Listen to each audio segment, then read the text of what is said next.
श्रवणं कीर्तनं विष्णो स्मरणं पादसेवनम् अर्चनं वंदनं दास्यं सख्यमात्मनिवेदनम्।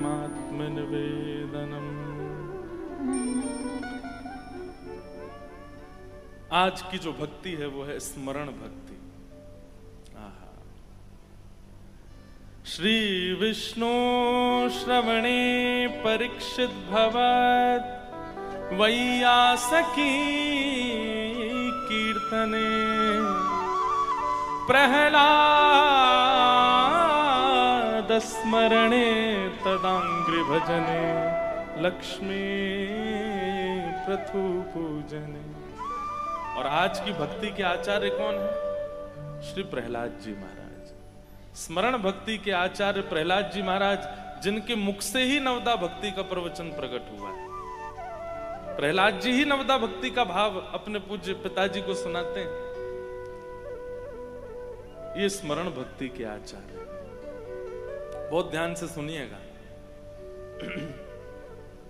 स्मरण, तुम्हारी याद आती है, बताओ क्या करें मोहन। तुम्हारी याद आती है, बताओ क्या करें मोहन। तुम्हारी याद आती है, बताओ क्या करें मोहन। बताओ क्या करें मोहन। बताओ क्या करें मोहन। स्मरण भक्ति, स्मृति।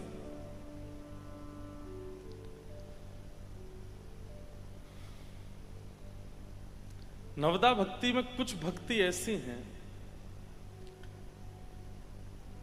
जिनके लिए प्रयास और परहेज ये दोनों करने पर भी कई बार सफलता प्राप्त नहीं होगी। और उनमें से एक भक्ति है स्मरण भक्ति।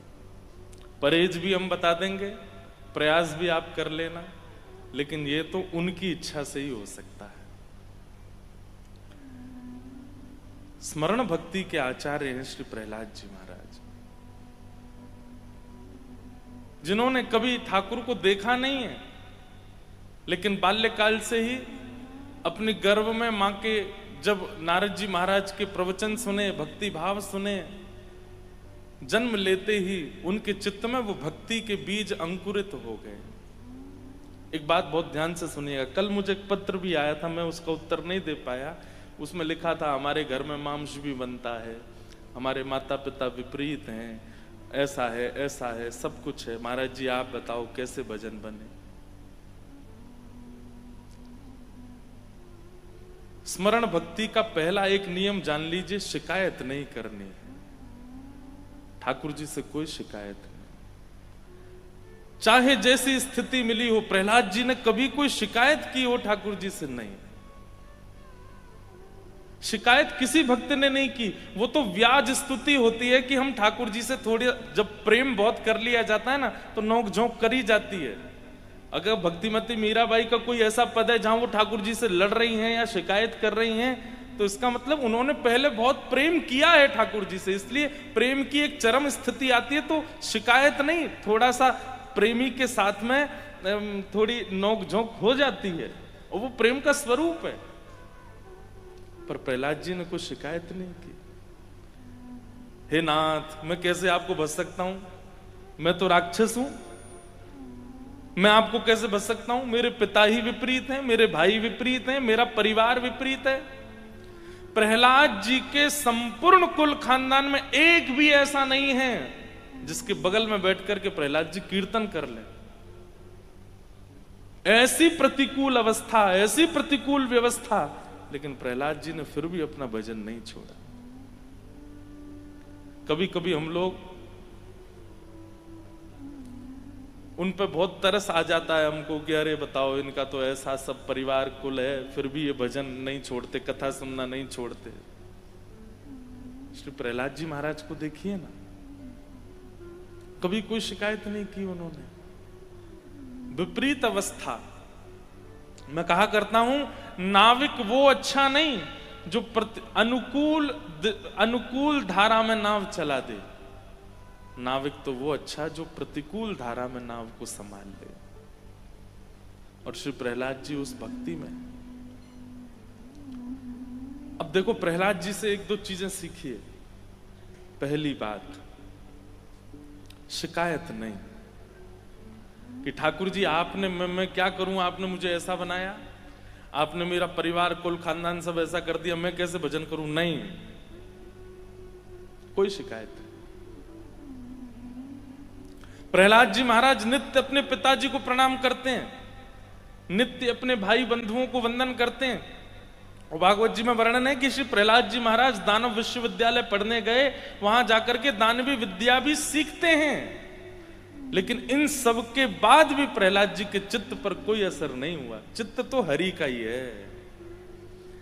एक बात हम खुल के कह दें, मान लीजिए कि आप भजन करते थे और अचानक एक दो साल बाद ऐसा हुआ कि आपकी भक्ति में अब लेश हो गया, अब आपकी भक्ति कम हो गई, अब आप थोड़े से व्यवचार में पड़ गए और आपसे किसी ने पूछा, बोले पहले तो भाई तुम बड़े भक्त थे, अब क्या हो गया? बोले यूनिवर्सिटी गए थे पढ़ने के लिए, वहां बच्चों का संग ऐसा हो गया, ऐसी संगति मिल गई, ऐसे लोग खाते पीते सब थे, क्या करें, धीरे धीरे हमारा व्यवहार भी बिगड़ गया। इसका मतलब पता है क्या है? आपके हृदय को ठाकुर जी ने तब भी स्वीकार किया ही नहीं था। अगर किया होता तो चाहे जैसी स्थिति परिस्थिति हो जाती, आप अपने चित्त से ठाकुर जी का त्याग नहीं करते। एक सामान्य से प्रेमी की चर्चा, क्योंकि ये जल्दी समझ में आता है इसलिए ऐसे उदाहरण देने पड़ते हैं हमको। कोई प्रेमी अगर अपने प्रेमी को प्राप्त करना चाहता है तो माता से रूठ जाएगा, पिताजी विपरीत हो जाए, परिवार विपरीत हो जाए, कुल खानदान विपरीत हो जाए, चाहे उसके सामने अपने प्रेमी से भी लाख गुना योग्य, लाख गुना सुंदर व्यक्ति आ जाए, फिर भी वो स्वीकार नहीं करता।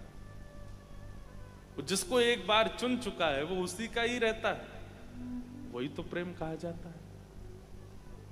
लेकिन पता चली कि हम जिससे प्रेम करते हैं उससे न ज्यादा पैसा वाला है ये, इसके संग रह लेंगे तो थोड़ा न ज्यादा हमको आगे भविष्य में कष्ट नहीं होगा, और फिर उसको हम छोड़ दें, और वहां तो ये प्रेम है। प्रेमियों की भाषा में इसको क्या बोलते हैं? बेवफाई। इसको क्या बोलते हैं? धोखा दे दिया। फिर बेचारा वो रोता है, देखना एक दिन तुमको पता चलेगा, आदि आदि सब बातें होती हैं। ठीक वैसे ही अगर एक बार हरि शरणागति ग्रहण की है, उसके बाद चाहे व्यवहार, चाहे संगति, चाहे आहार, चाहे कैसे भी स्थिति आ जाए, अगर उस स्थिति के आने पर आपके हृदय का स्वरूप परिवर्तित हुआ है, इसका मतलब वो पहले भी शुद्ध नहीं था, इसीलिए परिवर्तित हो गया। और अगर शुद्ध होगा तो महाराज अमेरिका की यूनिवर्सिटी में भी पढ़ाना, आपका व्यवहार नहीं बदलेगा, आपका चित्त स्वभाव स्वरूप नहीं बदलेगा। इसका मतलब वो पहले ही शुद्ध नहीं था, इसीलिए परिवर्तित हो गया। प्रहलाद जी से ये बात हमने सीखी है कि चाहे जैसी स्थिति आ गई, लेकिन प्रहलाद जी का स्वभाव नहीं बदला। शिकायत नहीं।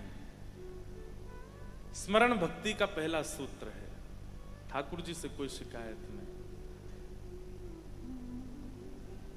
एक भाव मैं गाता हूं, उसमें पंक्ति आती है, न कोई शिकायत नहीं कोई जी, कर लो करा लो प्रभु जो है तेरी मर्जी। न कोई शिकायत ना कोई अर्जी, कर लो करा लो प्रभु जो तेरी मर्जी। सुख दो या गम जो भी, सुख दो या गम जो भी, सुख दो या गम जो भी, सुख दो या गम जो भी, मैं प्रेम से सहूंगा, जहां ले चलोगे वहीं मैं चलूंगा, जहां ले चलोगे वहीं मैं चलूंगा। समर्पण, ये दूसरी बात। स्मरण भक्ति में पहले तो शिकायत नहीं, और स्मरण भक्ति में दूसरा समर्पण। ऐसा समर्पण ठाकुर जी के प्रति, तेरे फूलों से भी प्यार, तेरे कांटों से भी प्यार, तू जो भी देना चाहे दे दे मेरे करतार। तभी स्मरण भक्ति श्रेष्ठ हो सकती है। याद, स्मृति। महाभारत युद्ध जब मध्यस्थ ठाकुर जी ने गीता का ज्ञान दिया, तब अर्जुन को 18 अध्याय सुनाते हुए ठाकुर जी अंत में पूछते हैं, अर्जुन अब तुम्हारी स्थिति कैसी है? तब अर्जुन कहते हैं, नष्टप मोह स्मृतिर लब्धा, मेरा मोह नष्ट हो गया, मुझे स्मृति प्राप्त हो गई। स्मृति माने स्मरण, याद। स्मृति भी एक भक्ति है। एक बात बहुत ध्यान से सुनो, सब लोग इधर देखो। आप लोग नित्य नाम जप करते हैं, आप लोग नित्य तिलक लगाते हैं, नित्य अपने ठाकुर जी की सेवा करते हैं। अब एक चीज हमारी सुनो, सब अपने क्रम कीजिए जो आपके क्रम हैं, उसके बाद नेत्र बंद करके बैठिए। जब आप वृंदावन गए थे उस स्मृति को पुनः दोहराइए, जब आप जगन्नाथपुरी गए थे उस स्मृति को पुनः दोहराइए, जब आप श्रीनाथ जी गए थे उस स्मृति को पुनः दोहराइए, जब जोधपुर में एक उत्सव हुआ था, वहां संतों का आगमन हुआ, उस स्मृति को पुनः दोहराइए। वहां ये महाराज जी आए थे, उन्होंने ये बात कही थी, उस स्मृति को दोहराइए। यहां पर रामद्वारा में नवदा भक्ति महोत्सव हुआ, इस स्मृति को दोहराइए। संपूर्ण स्मृतियों का एक बार चिंतन कर लिया कीजिए। ये स्मरण भक्ति का एक स्वरूप है। बोलो गंगा मैया की। परम पूजनीय प्रातः स्मरणीय हमारे भगवत धाम वाले पूज्य बड़े महाराज जी स्वामी श्री विवेकानंद जी महाराज एवं छोटे महाराज जी परम पूजनीय स्वामी श्री रविंद्रानंद जी महाराज पधारे, आपके चरणों में बारंबार प्रणाम। स्मृति, व्यक्ति स्मृति रखता है विवाह की, व्यक्ति स्मृति रखता है अपने पुत्र के पैदा होने की, व्यक्ति स्मृति रखता है सब चीजों की। जब जब अवसर मिले, एकांत होते हैं, तो स्मरण किया कीजिए कि कब प्रथम मिलन हुआ था ठाकुर जी से, कब प्रथम वृंदावन दर्शन हुआ था, अंतिम बार जब वृंदावन गए थे तब कैसी सुगंधी थी, कैसी पवन थी, कैसी वायु थी, कैसे कैसे लोग मिले, कैसे दर्शन हुए, ये सारी अपनी स्मृति में रखिए। इन सब से स्मरण भक्ति पुष्ट होती है, स्मरण भक्ति में पुष्टि आती है। हम लोग याद रखते हैं पर उसका नित्य चिंतन नहीं करते, नित्य स्तवन नहीं करते, नित्य स्तवन नहीं होता। लिख लीजिएगा, अपनी भगवत दर्शन और धाम दर्शन और संत दर्शन की जो स्थिति है उसका नित्य चिंतन करो, नित्य स्मरण करो, नित्य याद करो। जब हुआ था उत्सव तो ऐसा हुआ था, तब ये हुआ था, कल जब हम नौका विहार कर रहे थे तो आपके तन को, पंच इंद्रियों को आंख, नाक, कान, जीव और त्वचा, इनको जो जो अनुभव हुआ वो सब आपकी स्मृति में आना चाहिए। और स्मृति में आते एक दिन ऐसा आएगा कि आपकी स्मृति में जैसी चिंतन आप करोगे वो घटना आपके तन के साथ घटने लगेगी। बहुत ध्यान से सुनिएगा, ये बहुत अच्छा सूत्र हम दे रहे हैं आपको। नित्य अपनी सद स्मृतियों को चिंतन किया कीजिए। हमने सुना है श्री रैदास जी महाराज, रैदास जी के चरित्र में ऐसा भाव आता है महाराज जी कि जब उनको ठाकुर जी प्राप्त हो गए और उनकी सेवा करते थे तो रैदास जी खूब भ्रमण करते थे, सब जगह धाम जाते थे, सब जगह दर्शन करते थे ठाकुर। कभी बद्रीनाथ गए, कभी द्वारिका गए, तो तीर्थों में ही भ्रमण करते रहते थे। लेकिन जब से उनके ठाकुर जी की सेवा विराजमान हुई घर में, तो सब जगह ठाकुर जी को ले जाना संभव नहीं हो पाता, प्रसाद और शुद्धि की व्यवस्था नहीं हो पाती थी।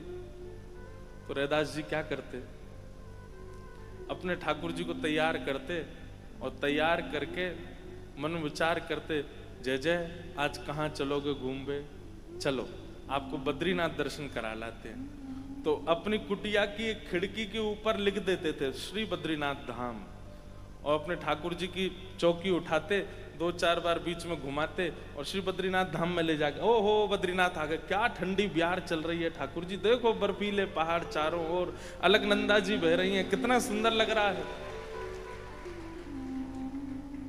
आज पूरे दिन बद्रीनाथ में विराजे। उस दिन सामग्री भी वो बनती थी जो शीतकाल में पाई जाती है, शीतकाल की सामग्री, ठंडी सामग्री नहीं। स्वेटर पहन करके घूम रहे हैं, शॉल ओढ़ रखी है, ठाकुर जी को भी शॉल पहना रखी। जेठ के महीना में भीषण गर्मी है बाहर कुटिया के, लेकिन भीतर तो महाराज उनका बद्री। और इसका ऐसा उनके साथ में प्रभाव होता था, कभी कभी भयंकर ग्रीष्म ऋतु में गांव के लोगों को सर्दी लगने लगती, कांपने लग जाते। बोले क्या करें, बोले जून जुलाई का महीना, जेठ का महीना चल रहा है, इतनी सर्दी क्यों। जरूर रैदास जी अपने ठाकुर जी को केदारनाथ ले गए होंगे आज, इसलिए पूरे गांव में सर्दी आ गई है आज। उनके ठाकुर जी की जहां स्थिति होती थी वैसी स्थिति पूरे गांव की होने लग जाती थी। हम कह रहे हैं गांव की तो नहीं होगी, लेकिन अगर कोई एक भक्त जोधपुर में ऐसा हो जाए, सब उसके घर के बाहर, भैया आज तू एक काम कर, बद्रीनाथ का चिंतन कर ले, बहुत गर्मी पड़ रही है बाहर, पूरे जोधपुर में लेकर हवा तो चल जाए।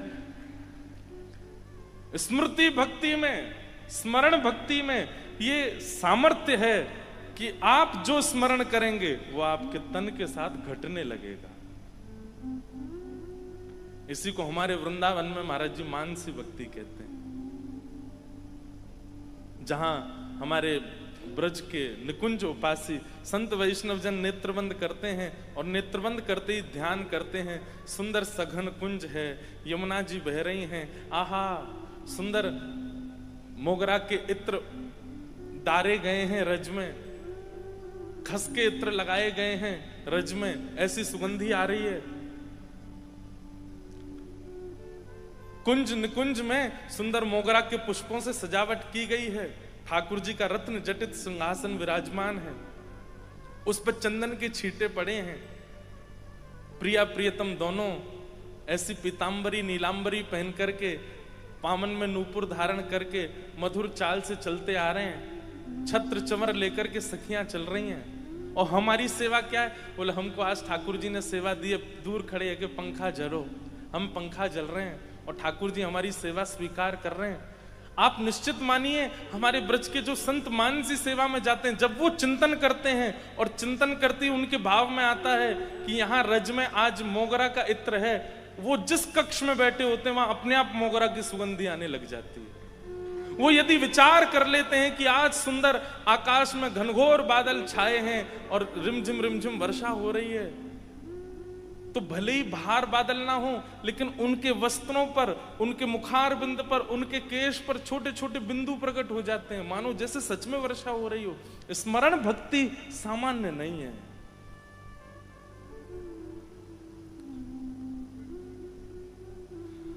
ऐसी स्मरण भक्ति हमारे श्री राधा वल्लभ लाल जी को जिन्होंने प्रकट किया, श्री हितरवंश महाप्रभु, उनके बाल्यकाल की लीला सुनाते हैं।